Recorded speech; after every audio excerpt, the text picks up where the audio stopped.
Morning, শুভ সকাল। কেমন আছো? আশা করছি খুব ভালো আছো, সুস্থ আছো। আমরাও ভালো আছি, সুস্থ আছি। আজকে রান্নাঘরটা পুরো একদম যাচ্ছে তাই হয়ে আছে।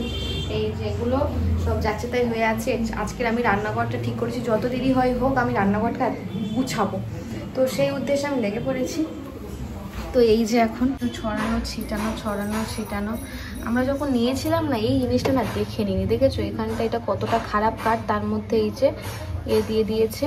তো আমি ঠিক করেছি এর ওপরে একটা সেই হয় না ওই ওয়ালপেপার যেমন স্টিকার টাইপের ওই রকম কিছু একটা ওরকম অর্ডার দেবো, দিয়ে এর উপরে পেতে তার উপর বাসন রাখবো, তাহলে জল টল আর কাঠে লাগবে না, কাঠটা তাড়াতাড়ি নষ্ট হবে না।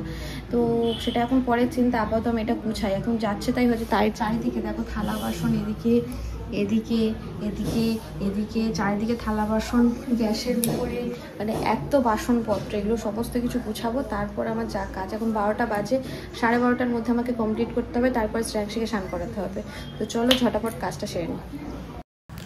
ফোনটাকে করে দিলাম আমি এক জায়গায় সেট, আর এখন আমি কাজকর্মগুলো স্টার্ট করে নেবো। আজকের মানে ঘরের কাজকর্ম বলতে শুধু মানে যেগুলো গোছানো আছে সেগুলোর মধ্যে শুধু আমার এই কাজটাই আজকে আমি ধরেছি, কারণ একসাথে তো আর সব করা হয় না। মারা আসবে, মারা এলে তখন জামা কাপড়গুলো গুছাবো।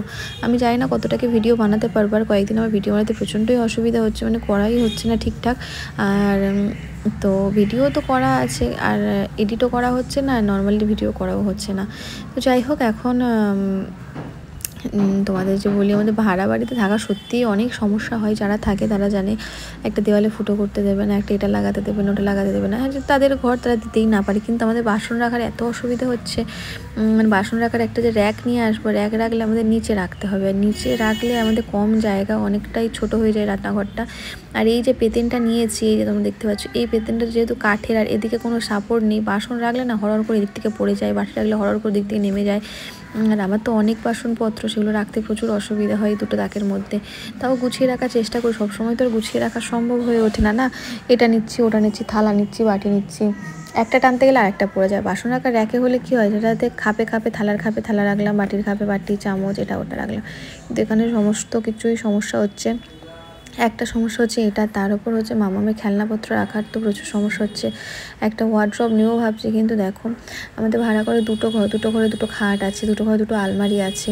এবার যখন আমরা একটা ঘর থেকে আরেকটা শিফট করবো, সেটাতেও প্রচুর সমস্যা হয়ে যাবে, এগুলো খাটনি বই। আবার যদি একটা ওয়ার্ড্রপ নিই তো কতগুলো জিনিস হয়ে যাবে। তা ভাবলাম মামামের এই খেলনাগুলো যেমন আছে থাক, ছড়ানো ছিটানো খেলবে, আবার ছড়াবে, রেখে দেবে ওগুলোকে, আর এক্সট্রা করে কিছু করব না, গামলি টামলি করে তুলে তাহলে রেখে দেবো। আর বড়ো হলে তো আর এগুলো নিয়েও খেলবেই না, তখন তো এগুলো তো তোলাই থাকবে কোনো একটা বক্সে বা গামলিতে।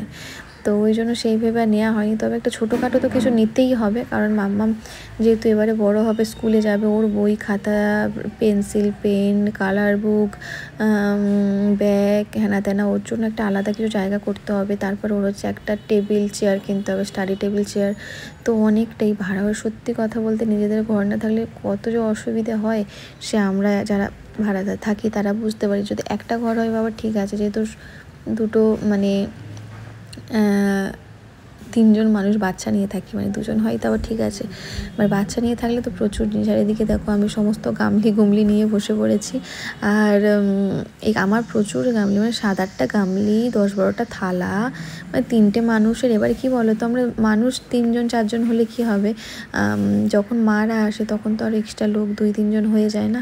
তো তখন তাদেরও তো একটা তরকারিতে ঢাকা দেওয়া, তারপরে হচ্ছে তোমার তরকারি ভাত খাওয়া, সেগুলো কাটাকুটি করে রাখা অসুবিধা হয় না। ওই জন্য আমার প্রচুর বাসনপত্র হয়ে গেছে। আর আমার এই মিক্সি, এটা ওটা, প্রেশার কুকার, দুটো প্রেশার কুকার, একটা কড়া হচ্ছে আমার ননস্টিকের কড়া একটা, দুটো এমনি কড়া একটা, আবার হচ্ছে এমনি সসপ্যান টাইপের যেটাতে ডিম বাজে সিলভারের, সেটা একটা। মানে প্রচুর জিনিসপত্র আমি কোথায় রাখবো কোথায় না রাখবো আমি নিজেই বুঝতে পারি না। আর আজকের গুছিয়ে রাখছি, 2 দিন ঠিকঠাক আছে, আবার 3 দিনের দিন আবার সে যেই কি সেই। তো অনেক অসুবিধা হচ্ছে। আর সুমনের ঘরে ওই তোমাদের একটু আগে বললাম না, দুটো ঘরে দুটো খাট, তো আমাদের একটাই খাট ছিল, সুমনের ঘরে নতুন করে একটা খাট নেওয়া হয়েছে। সেই সমস্ত ভিডিও কিছুই করা হয়নি, কারণ দেখো আমি আর তোমার দাদাভাই দুজনে নিজে হাতে গিয়ে খাট কেনা, তারপরে গাড়ির উপরে তুলে করে সব কিছু নিয়ে আসা, কেনাকাটা করেছিলাম। তারপরে আমরা এই কদিনে প্রচুর কিছু করেছি, কিন্তু কিছুই ভিডিও করা হয়নি। আমরা গেছিলাম দাঁতের ডাক্তারের কাছে রুবিতে, সেখান থেকে গড়িয়াহাট থেকে স্ট্রি স্টাইল কেনাকাটা, অনেক কিছু করেছি, কিন্তু কিচ্ছু ভিডিও করিনি, কারণ বাইরে কাটে সত্যি কথা বলতে ভিডিও করা হয়ে ওঠে না।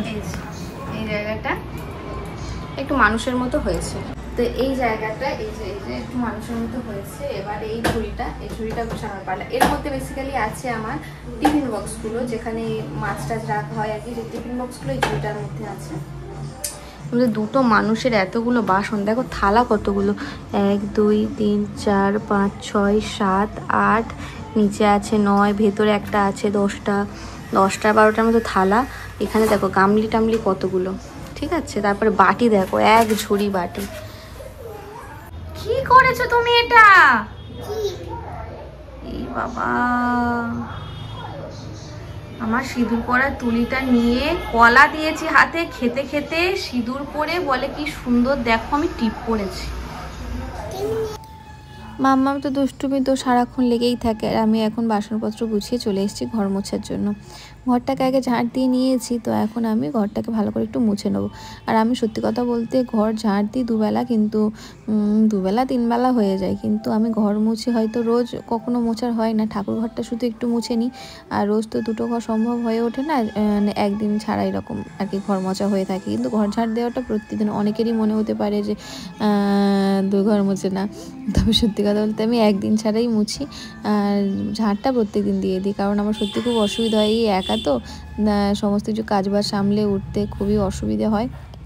আর মাম্মাম তো বদমাশি করতেই আছে, এই খেলনাগুলো নিয়েও খেলেও না, আর গুছিয়েও রাখতে দেয় না, সারাক্ষণ শুধু ছড়াবে আর আমাকে খালি গুছাতে হবে। তো সমস্ত কিছু করে একদম স্নান টান করে, আজকে যেহেতু অনেক মানে দিন শ্যাম্পু দেওয়া হয়, তাই শ্যাম্পু ট্যাম্পু দিয়ে চলে এসেছি মেয়েকে খাওয়াতে বসতে। এবার আমি নিচে বসে খাওয়াতাম, আর আজকের আবার একদম ভালো লাগছিল, তাই ভাবলাম চল খাটে বসে খাবি আর টিভি দেখবি। এদিকে মামামের জন্য নিয়ে এসেছি ঢ্যাঁড়স দিয়ে মাছের ঝোল টোল করেছিলাম আর কি, সেইটাই। তো মামাম ঢ্যাঁড়স খেতে খুবই পছন্দ করে, ওই জন্য নিয়ে নিয়েছিলাম ঢ্যাঁড়স। তো ও মা তারপরে ঢ্যাঁড়সটা গালে দেওয়ার পরে দেখলাম করে ফেলে দিল থালার মধ্যেই, তো খেলো না। তো যাই হোক, কেন আজকে খেলো? ও আমি দেখেছি, আমি না সত্যিই দেখেছি, যখনই ভাববো যে মাম্মাম তো এই জিনিসটা ভালো খায়, তাহলে পরের দিন সেই জিনিসটাই ভালো করে করি, বেশি করে করি, ব্যাস তারপরের দিন ও আর খেতে চায় না। মানে ওই প্রথম দিন যখনই আমি আমার মায়েদের মনে হয় পাপে ভরা, মায়েদের মনে কিছু করলেই মনে হয় তোমার হচ্ছে ওই কী বলে লেগে যায়, নজর লেগে যায়। আর একটা যেটা কথা আমি তোমাদের যে বলছিলাম মাছের তরকারি, মাছ বলতে চিংড়ি মাছেরই তরকারি, মাছ নয়, মানে আমাদের চিংড়ি মাছের কুমড়ো দিয়ে তরকারি করেছিলাম, তো তার মধ্যে ও ঢ্যাঁড়স আর কি ফেলে দিয়েছি সেই তরকারি। আর এদিকে আমি চুলটাকে একটু খুলেছি যাতে একটু হাওয়ায় শুকায়। আর একজনের অবস্থা দেখো, আমার পিঠে উঠে চুল ধরে নেড়ে চুল ছিঁড়ে একাকার করে দিচ্ছে। আর এইরকমইও করে থাকে আমি যখন করি। আর যদি এখানে একটা চিরুনি থাকতো তাহলে আর বড়ার অপেক্ষা ছিল না, চিরুনি দিয়ে আমাকে চুলটা এদিক ওদিক জড়িয়ে মনে হয় জট পাকিয়ে দিত, মানে এমন দুষ্টু। তো খাওয়া দাওয়া করে বিকেলবেলা উঠে সন্ধ্যাবেলায় দেখো তার কাণ্ড। আমি এখানে বসে আছি, আমি বলছি মাম্মাম এসো পড়তে বসবো, এসো। আচ্ছা চেয়ারটা টুলটা এগুলো তো বসার জন্য, এগুলো কি মানুষ এইরকম করে? এই বিদ্যেগুলো কোথা থেকে শিখেছে তোমরা বলো? চেয়ারে বসবে না, খেলনা নিয়ে খেলবে না, পুতুলগুলো গুছিয়ে রাখতে দেবে না, মানে এই রকম উৎপাত ওর। চেয়ারটা দেখো এইভাবে, দেখো এটা তো ভেঙে যাবে, বা ওর তো লেগে যাবে, ভেঙে যাওয়ার থেকে বড় কথা ওর তো লেগে যাবে। লেগে গেলে কীরকম হয় বলো তো? এই এমনিতেই সারাদিন এখানে ওখানে চারিদিকে ঠোকা খায়, এখানে ফুলে যাচ্ছে ওখানে ফুলে যাচ্ছে, তো 2 সপ্তাহ 3 সপ্তাহ তো ফোলা কমছে না, ওষুধ দিয়ে দিয়ে লোক পাগল। তো মানে এইরকম উৎপাত, তুমি বলো এইরকম মানুষ করে? বাই চান্স পড়ে গেলে, এদিকে তো ওই টুলটা নিয়ে খেলা হয়ে গেল, এবারে খাটের ওপরে এই চেয়ারটাকে তুলেছে, তুলে তার উপরে না বসে তার ভেতরে ঢুকে শুয়ে আছে। তাহলে মানুষ পারে চেয়ারের ভেতরে ঢুকে কেমন শুয়ে আছে? এগুলো তো বসার জিনিস, মানে কার বাড়িতে এইরকম মানে বিদ্যাওয়ালা ছেলে মেয়ে আছে আমি জানি না। তো আমার বাড়িতে তো এই একটা দস্যিপনা আছে, মানে পাগল হয়ে যায় মানুষ। এই চেয়ারে লাস্টে বললাম এই তুই চেয়ারে উঠে বস, বলতে বসিয়ে দিতে, ব্যাস এইরকম পা উঁচু করে বসে আছে। এদিকটা তো গেল এটা। তো আজকে লাস্ট রিয়াকশনটা তোমাদের দেখো। আরে পেছনে নিয়ে এস, ওই যে টেডি বেয়ার পড়ে আছে, কোকো মামা কোকো মুখ থুবড়ে পড়ে আছে। চলো, কত করে ভাড়া? আমার ভাড়া কত করে? দুধ তোর এখান থেকে নাকি ওইটুখানি যাবে, 40 টাকা ভাড়া। আচ্ছা ঠিক আছে চলো চলো। ওটাকে সামনে বসিয়েছে, এটাকে এখানে বসিয়েছে, এবারে ও বসবে। তাড়াতাড়ি নাও, বসো বসো, বসেছো? এবার আমি বসি, ঠিক আছে বসেছি, চলো।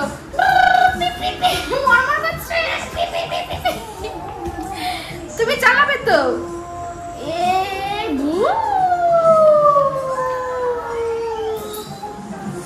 সাইকেলটা ভেঙে গেলে কিন্তু ওর বাবা আমাকে গাড়টা দেবে।